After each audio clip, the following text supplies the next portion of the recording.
Local ratings agency company Sovereign Africa Ratings has upwardly revised South Africa's long-term and short-term issuer credit ratings from BBB and B to BBB plus and B plus respectively. And this is on both foreign and local currency. While the long-term ratings outlook has been described as stable, the agency says it expects National Treasury to continue with its work of stabilizing the public purse over the medium term. Well, to unpack some of their conclusions further, I'm joined in studio by Zwelibanzi Maziya. He's the Chief Operations Officer at Sovereign Ratings Africa. Thank you so much for joining us. Thank you for having me. Good stuff. So what was it, what factors did you identify that resulted in you boosting South Africa's credit worthiness? So a number of factors. Firstly, just looking at the previous review, not only just last year, but even the years before, the electricity issue was a major one, even from the perspective of the other rating agencies, and it definitely had an impact on the growth of the economy.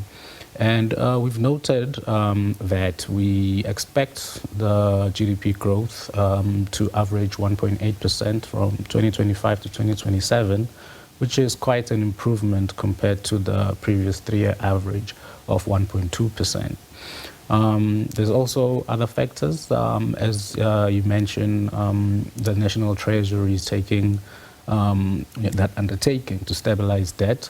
We've also assessed the debt stock itself, so debt to GDP currently sitting at 74.5%, I believe. The growth of the debt stock actually reduced in the 2023 to 2024 period, where it only increased by 1.27 percentage points compared to the previous period, where it increased by 2.6 percentage points. So we are hoping that the National Treasury actually is successful in their undertaking to stabilize debt further. What gives you the confidence that National Treasury is going to be able to stabilize, the debt situation and the debt service cost situation, given the fact that we know that economic growth, as much as it's likely to improve vis-a-vis what it did in the last medium term, it's still not sufficient, really, to make a massive material difference in terms of being able to service all the different issues that the government needs to service, that being debt and the social issues and investing in infrastructure, to grow the economy. So what gives you that confidence that they'll be able to do that? Because they've made estimates before and they've not always been able to meet the mark. So we are expecting that the debt stock may still increase, however, marginally so. Because we note that critical infrastructure, especially your rails, ports, that type of infrastructure investment actually has to continue so that we are able to continue to recover in terms of the economy. But we are optimistic that, the growth rate of the debt stock will stabilize. And we also take comfort in the fact that the structure of South Africa's debt stock is mostly comprised of local currency denominated debt versus external or foreign currency denominated debt. And this is really because of the depth of our capital markets. I mean, just looking at the assessments that we conducted, we compared South Africa with 5 other countries, including Chile, Nigeria, Egypt, Ethiopia, as well as Algeria, similarly sized economies. And just looking at the domestic market capitalization, South Africa is sitting at 1.2 trillion US dollars, and the runner-up is Chile at 165 billion.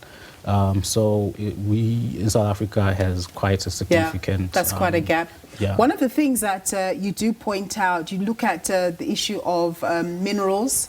That is where a lot of our potential lies, but there's a lot of problems in that area that you identify, around a lack of beneficiation. We obviously have had the issue of logistics problems and so on. So please just speak to that. Yeah, I think beneficiation, and it's not only applicable to Africa, this opinion of ours, but across many developing countries, even outside of the continent. Currently, South Africa beneficiates around 11% of its minerals, compared to the likes of your Botswana, who actually at around 50% when it comes to their diamond exports. So we definitely can benefit from beneficiation, and looking at the structural unemployment in South Africa, it mainly comprises of low to semi-skilled laborers, and definitely investment in manufacturing and the secondary sector of the economy in general is really what we need. So we need to beneficiate much more. All right. Zwelibanzi, thank you very much for your time, sir. We're going to leave it there. That was Zwelibanzi Maziya. He's the COO at Sovereign Ratings Africa.